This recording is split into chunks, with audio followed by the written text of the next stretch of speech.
I have the answer to a question that we've all asked. The question is, why is it that the letter X represents the unknown? Now, I know we learned that in math class, but now it's everywhere in the culture. The X Prize, the X Files, Project X, TEDx. Where'd that come from?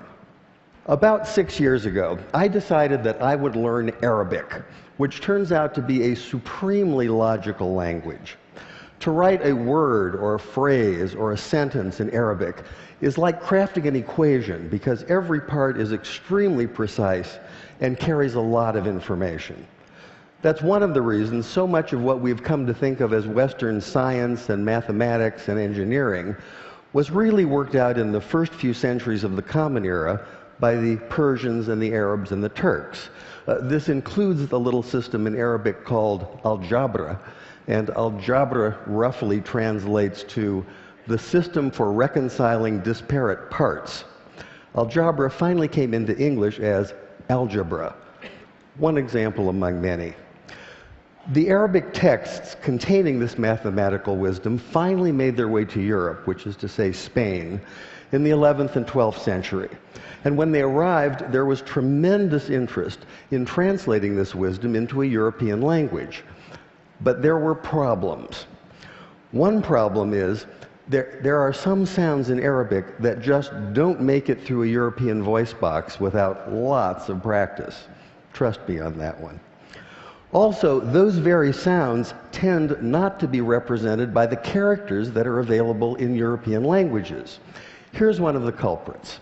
This is the letter sheen, and it makes the sound we think of as sh, sh.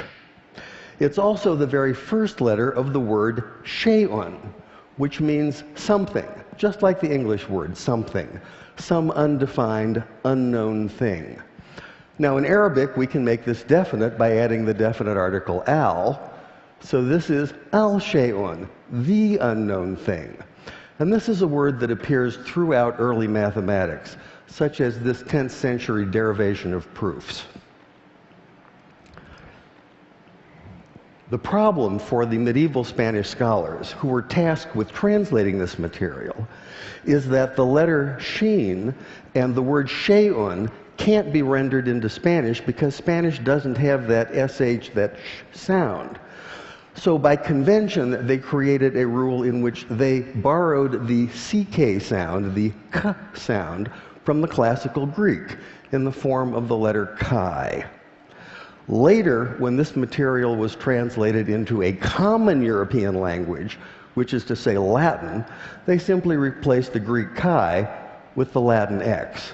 And once that happened, once this material was in Latin, it formed the basis for mathematics textbooks for almost 600 years. But now we have the answer to our question. Why is it that x is the unknown? X is the unknown because you can't say sh in Spanish. And I thought that was worth sharing.